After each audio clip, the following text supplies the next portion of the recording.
বন্ধুরা সবাই কেমন আছেন? আশা করি মহান আল্লাহর রহমতে সবাই ভালোই আছেন। আসসালামু আলাইকুম ওয়া রাহমাতুল্লাহি ওয়া বারাকাতুহু।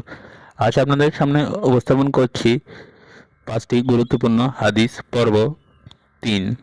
ভিডিওটি কেমন লাগলো অবশ্যই কমেন্ট করে জানাবেন। ইউটিউব চ্যানেলে সাবস্ক্রাইব এবং ফেসবুকে ফলো করতে ভুলবেন না। চলুন ভিডিওটি শুরু করা যাক।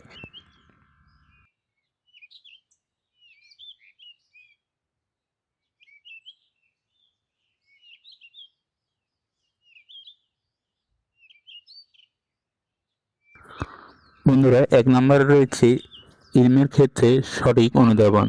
আলী ইবনে আব্দুর রহমতুল্লাহ আলাই এবং মুজাহিদ রহমতুল্লাহ আলাই থেকে বর্ণিত। তিনি বলেন, আমি সফরে মদিনা পর্যন্ত ওমর রাদিয়াল্লাহু এর সঙ্গে ছিলাম। এই সময় তাকে রাসূলুল্লাহ সাল্লাল্লাহু আলাইহি ইসলাম থেকে একটি মাত্র হাদিস রেওয়ায়াত করতে শুনেছি। তিনি বলেন, আমরা একবার নবী সাল্লাল্লাহু আলাইহি ইসলামের কাছে ছিলাম এবং তার নিকট খেজুর গাছের মথি আনা হলো। তারপর তিনি বললেন, গাছপালার মধ্যে এমন একটি গাছ আছে যার দৃষ্টান্ত মুসলিমের নেই। তখন আমি বলতে চাইলাম যে খেজুর গাছ, কিন্তু আমি ছিলাম উপস্থিত সবার চাইতে বয়সে ছোট, তাই আমি চুপ রইলাম। তখন রাসূলুল্লাহ সাল্লাল্লাহু আলাইহি ইসলাম বললেন, গাছটি হচ্ছে খেজুর গাছ।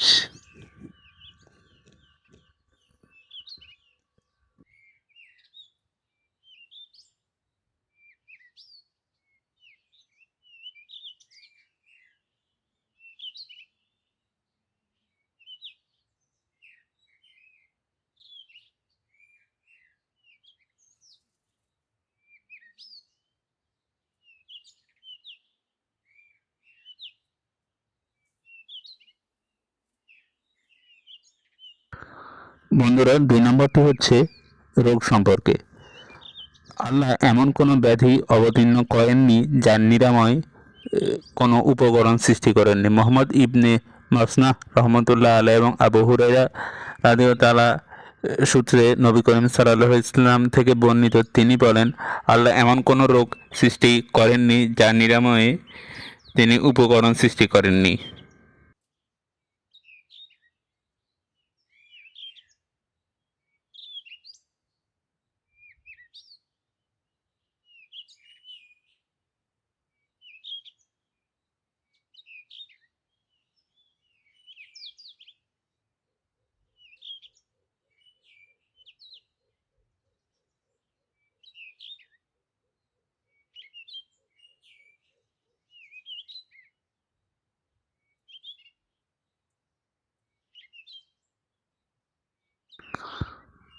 এবার হচ্ছে ৩ নাম্বার, আবু ওয়ালিদ রহমতুল্লাহ আলাই এবং আবদুল্লাহ ইবনে জুবাইর রাদিয়াল্লাহু থেকে বর্ণিত, তিনি বলেন, আমি আমার পিতা জুবাইরকে বললাম, আমি আমার পিতা অমুক অমুকের নেই রাসূলুল্লাহ সাল্লাল্লাহু আলাইহি ইসলামের হাদিসে বর্ণনা করতে শুনি না। তিনি বললেন, জেনে রাখো, আমি তার থেকে দূরে থাকিনি, কিন্তু হাদিস বর্ণনা করি না, এই জন্য যে আমি তাকে বলতে শুনেছি যে আমার উপর মিথ্যা আরোপ করবে সে যেন জাহান্নামের ঠিকানা বানিয়ে নেয়।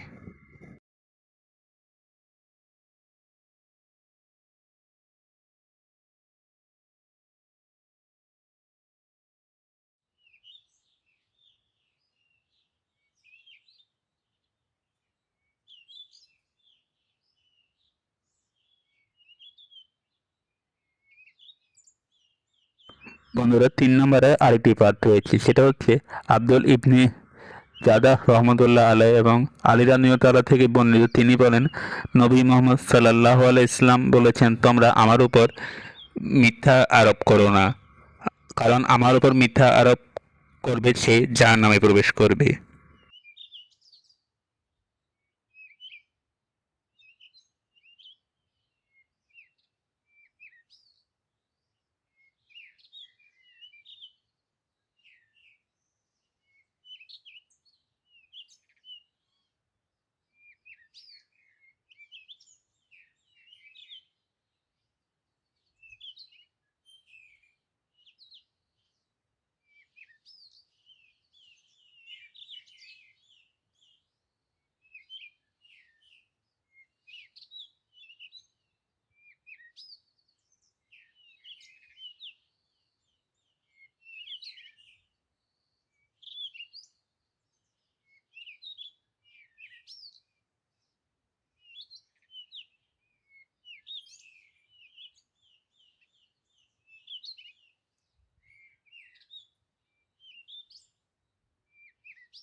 এবার হচ্ছে 5 নম্বর, নবী করিম মুহাম্মদ সাল্লাল্লাহু আলাইহি ইসলাম বলেন, তোমাদের কেউ এরকম বলবে না যে হে আল্লাহ, আপনি যদি চান তাহলে আমাকে ক্ষমা করুন, আপনি যদি চান তাহলে আমাকে অনুগ্রহ করুন, আপনি যদি চান তাহলে আমাকে জীবিকা দান করুন, বরং দৃঢ়ের সঙ্গে প্রার্থনা করবে এবং মনে রাখবে তিনি যা চান তাই করেন, তাকে কেউ বাধ্য করতে পারে না। বুখারী।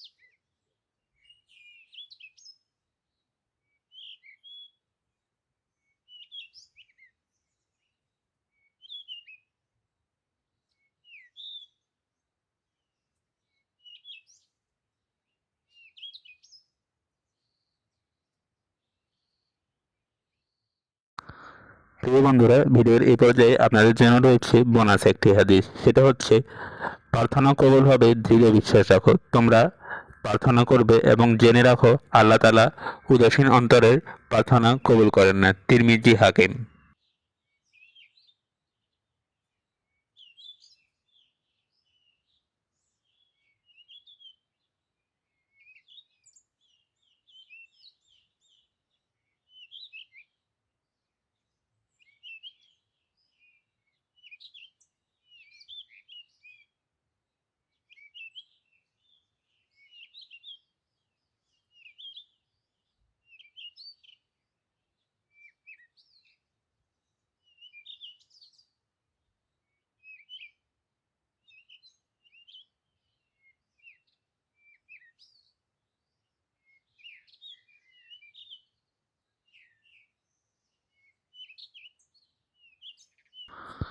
বন্ধুরা, ভিডিওটি এখানে শেষ করছি।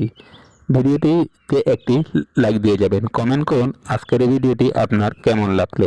ইউটিউব চ্যানেলে সাবস্ক্রাইব এবং ফেসবুক পেজে ফলো করতে ভুলবেন না। মহান আল্লাহ আপনাকে উত্তম প্রতিদান দান করুক। আল্লাহ হাফেজ।